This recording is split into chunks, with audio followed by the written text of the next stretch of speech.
Hello, good evening everyone. मैं doctor Swati Sharma English सूत्रा में आप सभी का स्वागत करती हूँ। कैसे हैं आप सभी?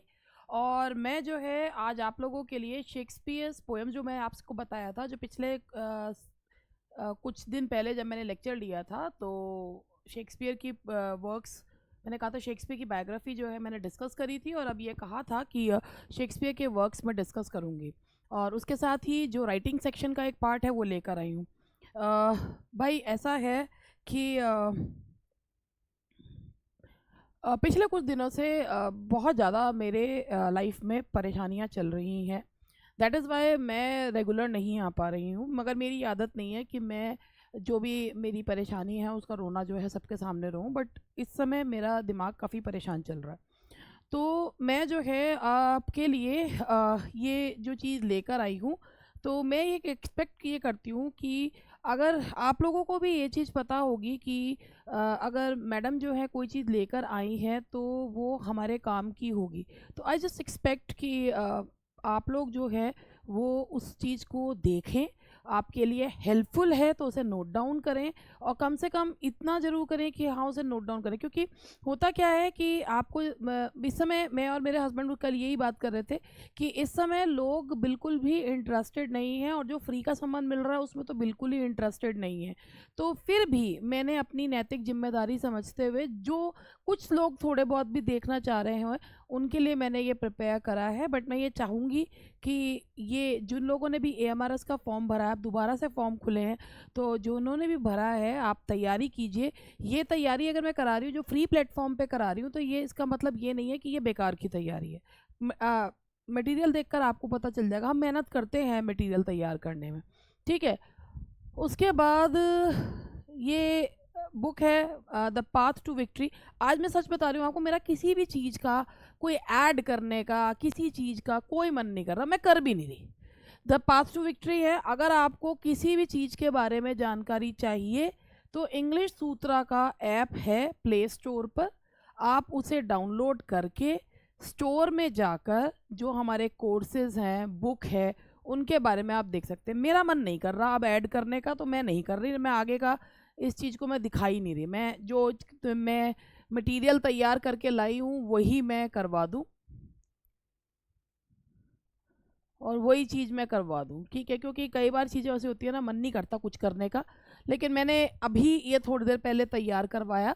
अब आपको मैं एक चीज़ इसमें मैं आपके सबसे पहले जो मैं लेकर आई हूँ वो डिबेट राइटिंग के बारे में आपको बताना। ये राइटिंग सेक्शन से संबंधित है। अगर आपने EMRS का सिलेबस देखा हो तो उसमें डिबेट राइटिंग और आर्टिकल राइटिंग और इसके अलावा पोस्टर के राइटिंग, ये सारे उसमें हैं। अब आपको भी पता है कि ये इसमें लिखने को नहीं दिया जाएगा, MCQs पूछे जाएंगे। तो you should know the format and how a debate writing is prepared, and the questions will be asked from the format, from the pattern, and from the theory of debate writing. Or you will be given debate writing a paragraph that is written like a debate writing, and the questions will be asked from that paragraph. तो कुछ भी पूछा जा सकता है, तो मैंने सोचा आज डिबेट राइटिंग के बारे में आपको बताऊं।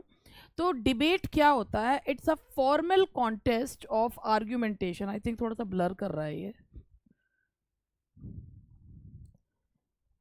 A debate is a formal contest of argumentation in which two opposing teams defend and attack a given proposition. सबसे पहले डिबेट किस लिए किया जाता है? पहला क्वेश्चन ही ये बनता है कि डिबेट क्यों किया जाता है?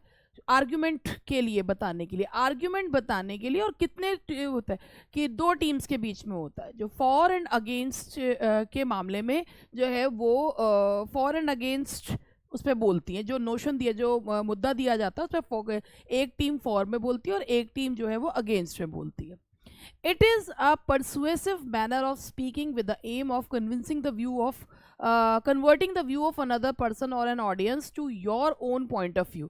इसका मतलब क्या होता है कि if you are speaking for the जो है आप किसी चीज़ के पक्ष में बोल रहे हैं या विपक्ष में बोल रहे हैं, तो डिबेट का एक जो पहलू होता है वो ये होता है कि whatever you are speaking you have to convince the reader or you have to convince the audience accordingly. आपको कन्विंस करना होता है। In this speech, the speaker speaks either for or against the issue being discussed. इसमें जो speaker होता है या तो वो फॉर में बोलता है या अगेंस्ट में बोलता है, 3 से 5 मेंबर्स होते हैं, तो फॉर या अगेंस्ट में बोलता है। फॉर्मेट सबसे पहले, अब हमें क्या करना है कि डिबेट हमको करनी नहीं है, डिबेट कैसे लिखोगे आप वो चीज़ सीखनी। तो पहली चीज़ है salutation, address the jury and the audience properly. जब आप लिखोगे तो फॉर्मेट में क्या, पहले सैल्यूटेशन देना है आप, क्योंकि लिख रहे हो, तो address the jury and the audience properly, कि कैसे आप जूरी को एड्रेस करेंगे, कैसे ऑडियंस को करेंगे, वो चीज़ आपको इसमें लिखनी होगी। उसके बाद introduction, begin with a quotation, question और इंटरेस्टिंग स्टैटिस्टिक्स। जब हम whenever we start a debate तो वी शुड ऑलवेज, हमें क्लीशे यूज़ नहीं करने चाहिए, यानी कि घिसे पिटे जो टर्म्स होते हैं दैट शुड बी अवॉइडेड। हमें किससे स्टार्ट करना चाहिए, begin with a quotation, quotation से स्टार्ट करना चाहिए, क्वेश्चन एक जो ज्वलंत क्वेश्चन है उससे स्टार्ट करना चाहिए, या इंटरेस्टिंग स्टैटिस्टिक्स से जो है वो स्टार्ट करना चाहिए। एंड वन मोर थिंग, हमें कभी भी ना ये नहीं बोलना चाहिए जो है कि according to me, according to me is always avoided. According to me का मतलब होता है यू आर असर्टिंग, ठीक है, तो मतलब you are pressurising someone to for something. हमें कन्विंस भी करना है, तो कन्विंस किस तरीके से करना है, अपने अपने तर्कों से करना है, ये नहीं अग्रेसिव हो जाना है। तो अकॉर्डिंग टू मी नहीं बोलते हैं, इन माय ओपिनियन जो है वो बोला जाता है। उसके बाद स्टेटिंग द स्टैंड, उसके बाद आप फॉर में है या अगेंस्ट में है, वो चीज़ है, make your stand very clear from the very beginning. आप फॉर में है या अगेंस्ट में है, ये चीज़ आपको होना चाहिए, ये नहीं कि आप जो है उसमें जो है आपका दिमाग कंफ्यूज रहे। खैर, आपको कुछ इसमें लिखना विखना नहीं है, आपको यही क्वेश्चन पूछा जाएंगे कि क्या डिबेट में सैल्यूटेशन दिया जाता है, is salutation required in debate, या which of the following points are not is या are not included in debate writing. तो ये आपको पॉइंट्स पता होना चाहिए। तो फॉर्मेट है सैल्यूटेशन, फिर इंट्रोडक्शन, फिर स्टेटिंग द स्टैंड, फिर main points, highlight the main points by very emphatically, आपको मेन पॉइंट्स को एम्फेसाइज करना है। डेवलप पॉइंट्स, फिर सब्सटेंशिएट देम, आपको अपने पॉइंट्स को रेलेवेंट एग्जांपल्स देकर उनको जो है वो उनको एम्फेसाइज करना, उनको आगे बढ़ाना है। Conclusion, state your own opinion और view in the concluding lines to emphasise is your stand on. और लास्ट में आपको कंक्लूडिंग लाइंस लिखनी है अपने पॉइंट पर डिगे रहते हुए, ठीक है। अब जो है points to remember, open by addressing the audience with respected chairperson, क्या क्या चीज़ें आपको यूज़ करनी चाहिए, respected chairperson, members of the jury and dear friends. और begin with simple good morning ladies and gentleman, ये आप गुड मॉर्निंग एवरीवन, जो good morning all the dignitaries who are present here. तो बेसिकली आप जब start करते हैं तो there should be a salutation, एक proper salutation. Begin the first paragraph by making your stand clear, that is mention the motion tabled before the houses and state whether you are speaking strongly in favor of or firmly against the issue. It means उसके बाद paragraph में आता है कि whether you are against the motion or you are speaking for the motion. Develop 3 or 4 good points in support of your stand. 3 से 4 points आपको develop करने हैं। सबसे बड़ी बात होती है कि if you are speaking for and against the motion, how will you prove that whatever you are speaking that is relevant? You give examples, relevant examples आप उसके साथ देते हैं। तो उसमें क्या चीज़ अवॉइड करनी चाहिए, अवॉइड जो चीज़ की जाती है वो होता है कि अननेसेसरी जो चीज़ें होती हैं, जैसे कोई अननेसेसरी एग्जाम्पल है या आप पर्सनल हो जाते हैं, तो वो चीज़, कोई पर्सनल चीज़ डिबेट में ना लिखी जाती है ना कुछ बताया जाता, यू नो। और डिबेट में किसी की उम्र भी मायने नहीं रखती। If the person has knowledge of that particular subject, he और she can be included in that topic, ठीक है जी। At least one point could be built up by asking a series of questions for more effective presentation. बहुत सारे questions पूछे जा सकते हैं। Instead of making a statement, such a classroom teaching methods even today are often mundane and boring. It would be more effective if the point was conveyed thus: in today's technology-driven world, may I ask why classroom teaching methods are so boring and mundane? Conclude करना है strongest point से और उसको repeat करना है। तो ये तो हुआ आपका how to write a debate. तो इसके जो क्वेश्चंस पूछे जा सकते हैं वो भी मैं आपसे जो है वो बताती हूँ। वैसे तो मैं क्वेश्चंस आपसे नेक्स्ट क्लास में जो है वो पूछूंगी ही, मगर फिर भी जो है मैं आपसे क्वेश्चंस जो है वो बता देती हूँ कि किस तरीके के क्वेश्चंस जो हैं वो डिबेट में पूछे जा सकते हैं। तो जो पहला क्वेश्चन है वो ये है, what is debate writing? An academic topic, an essay, a short piece of writing, C, a contest of argumentation in which two opposing teams defend and attack about one topic, a writing about arithmetic। तो आपको पता है इसका answer है C, क्योंकि ये argumentation है। Question number 2 है, what is the purpose of debate writing? A, determine by your goal as a writer, B, express yourself and ensure about a given position, help with writing a story, similar argumentative essay. तो ये क्या है भाई? इसका है express yourself and ensure about a given position. How do you write a debate writing? कैसे लिखते हैं debate writing? Write the way you speak unless you feel comfortable speaking, use lots of academic और formal language, see, write an intro body conclusion. Intro body conclusion जो होता है वो report का होता है, ऐसे मतलब ऐसे का होता है, डिबेट का नहीं होता। तो डिबेट का में इसमें ए पॉइंट है, right the way you speak. जैसे हमें बोलना है वैसे ही हमें डिबेट में जो है वो पार्टिसिपेट कर, लिखना वैसे ही है। What makes a topic debatable? A topic that clarifies an issue, a subject to disagreement और doubt, everyone agree to the view of the topic, everyone disagree to the point of the question। A, a topic that clarify an issue, a subject to disagreement or doubt। यही इसका answer है कि जिस चीज़ पर doubt होता है तो कुछ लोग उसके फॉर में बोलते हैं, कुछ उसके अगेंस्ट में बोलते हैं।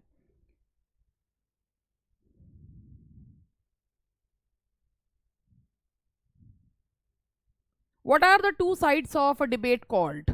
Affirmative and negative, wrong and correct, agree and disagree. वैसे तो इसे for the notion and against the notion कहते हैं, मगर इसमें अफर्मेटिव एंड नेगेटिव भी जो है वो कहा जाता है। और how is should be the language in debate writing? Grammar is important and complex, do not use first और second pronoun, use a lot of academic words, keep it simple, direct and concise. बोलचाल वाली भाषा use की जाती है, तो keep it simple, concise and direct. ये कुछ क्वेश्चंस थे कि किस तरीके के क्वेश्चंस डिबेट राइटिंग में पूछे जा सकते हैं। तो वही मैंने आपको बताया इसमें कि what sort of questions can be asked in debate writing. ठीक है, अब हमारा जो नेक्स्ट था, आपने जो सिलेबस देखा होगा, तो उस सिलेबस में जो है मैंने शेक्सपियर के वर्क्स लिखा था, तो कुछ वर्क्स मैं सोच रही हूँ कि इसमें आप लोगों को करवा दूँ। मैंने अभी जो सोचा है वो ये है कि कुछ पॉइंट्स हैं शेक्सपियर के, वो भी मैं आप लोगों को करवाऊंगी।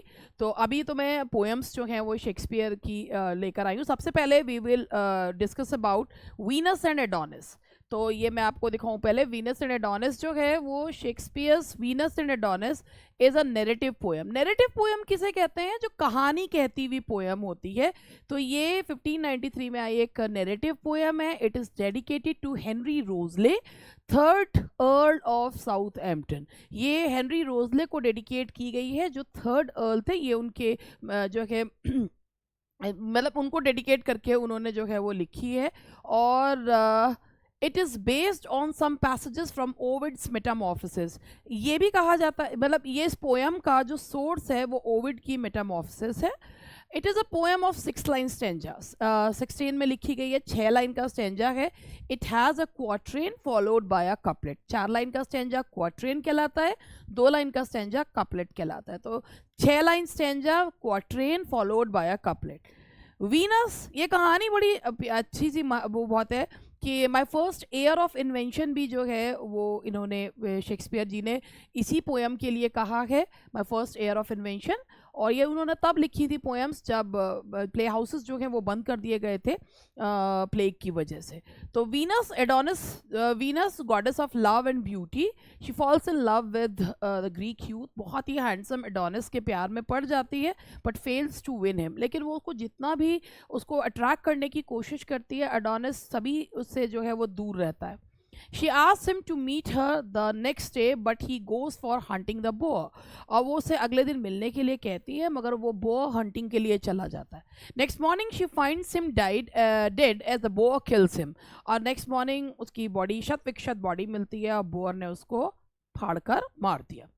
Affection is a coal that must be cooled else suffered it will set the heart on fire. ये लाइन वीनस एंड एडोनिस की है कि अफेक्शन एक कोल की तरह है, एक सुलगते हुए कोयले की तरह है, दैट मस्ट बी कूल, जिसे बुझा देना चाहिए, नहीं तो अगर ये सुलगता रहेगा तो हार्ट में जो है heart will set on fire.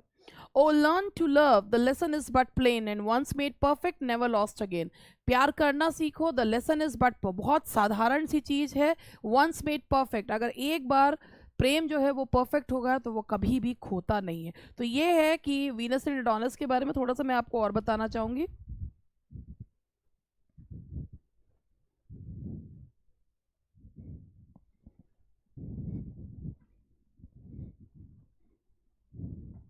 Venus और एडोनिस के बारे में थोड़ा सा मैं आप लोगों को और बताना चाहूँगी.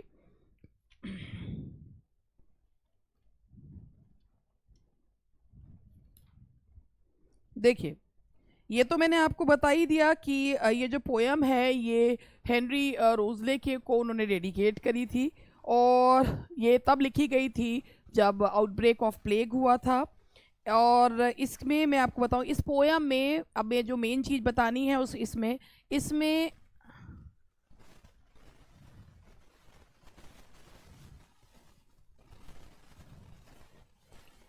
199 स्टेंजाज हैं, वही जो 6 लाइन जो स्टेंजाज हैं, और 199 इसमें स्टेंजाज हैं और 1194 लाइन्स हैं. 1194 लाइन्स हैं इसमें.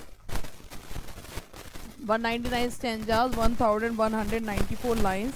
और इसमें सेक्सुअल इमेजरी बहुत ज़्यादा शेक्सपियर जी ने यूज़ करी है. और ये पोएम जो है वो it begins with a brief dedication to Henry Wriothesley, earl of Southampton. और इसको मैंने बताया था कि शेक्सपियर ने इस पोएम को the first heir of my invention जो है वो कहा है. The first heir of my invention, ये उन्होंने इस पोएम के लिए कहा है, द फर्स्ट एयर. तो ये इसी तरीके के क्वेश्चंस हैं और आपको पता ही है कि ये जो पोएम है इसमें से किस तरीके के क्वेश्चन यूपीटीजीटी में पूछे जा सकते हैं गए हैं कि which poem is called the first heir of my invention by Shakespeare, यानी कि इसका नाम है Venus and Adonis. Venus and Adonis, how many stanzas are there in Venus and Adonis, बताया आपको. How many lines are there in Venus and Adonis, which stanza form has been used to in which year Venus and Adonis was written, or from in which poem the plot has been taken from Ovid's Metamorphosis. तो ये सारे questions इसमें पूछे जा सकते हैं और इसको मैं और यहाँ से ये मतलब कुछ पॉइंट्स थे जो मैंने आपको बताए. अब मैं आपको रेप ऑफ ल्यूक्रीस के बारे में बताना चाहूँगी. ये 7 लाइन स्टेंजा में लिखी हुई पोएम है. शेक्सपियर्स द रेप ऑफ ल्यूक्रीस 1594 में आई थी. इज़ अ नैरेटिव पोएम, कहानी कहती हुई पोएम है अबाउट ल्यूक्रेशिया. और ये जो डेडिकेट है टू द राइट, ये भी हेनरी रोजले को ही डेडिकेट की गई है. और इसकी कहानी कुछ इस तरीके से है. Tarquin is the king of Rome. Tarquin जो है वो रोम का किंग है और वो ल्यूक्रेशिया का रेप करता है. ल्यूक्रेशिया कोलैटनस की वाइफ है और वो इस रेप की वजह से आत्महत्या कर लेती है. The Neiphiu of the king makes a parade of her body. जो राजा का नेफ्यू है वो उसकी बॉडी को परेड करवाता है. It results in the revolt against the Tarquins. और ये टार्किन्स, पूरा रोम टार्किन्स के अगेंस्ट हो जाता है. इसमें 265 स्टेंजाज हैं. 7 लाइन स्टेंजा का इसमें यूज़ किया गया है और ये राइम रॉयल है, यानी कि जो चौसेरियन स्टेंजा कहलाता है. तो ये 7 लाइन्स का जो स्टेंजा इसमें यूज़ किया गया है, राइम रॉयल और चौसेरियन. राइमिंग स्कीम क्या है इसकी? ABA BB CC, AB BCC. And इसकी पॉपुलर लाइन है, beauty doth itself of itself persuade the eyes of men without an orator. What needed then apologies be made to set forth that which is so singular. ये इसकी बहुत ही famous line है और मैं थोड़ा सा इसके बारे में आप लोगों को बता देती हूँ कि इसका जो प्लॉट है वो कहाँ से लिया गया है. ओविड की मेटामॉर्फोसिस के एक मिनट, ओविड की मेटामॉर्फोसिस नहीं, फास्टी. इसका जो प्लॉट है वो कहाँ से लिया गया है? ओविड्स फास्टी and Livy's History of Rome। ये वहां से इसके प्लॉट लिए गए हैं, Ovid's Fasti and Livy's history of Rome. इसके बाद इस पोयम के अगर बारे में हम बात करें तो ये पोयम जो है 265 स्टेंजास तो इसमें लिखा हुआ ही है, और कहानी भी मैंने आपको बताई दी है। तो और इसकी जो ओपनिंग लाइंस हैं, जो डेडिकेशन है, जो poem begins with a prose dedication, और वो प्रोज डेडिकेशन की लाइन है, the love I dedicate to your lordship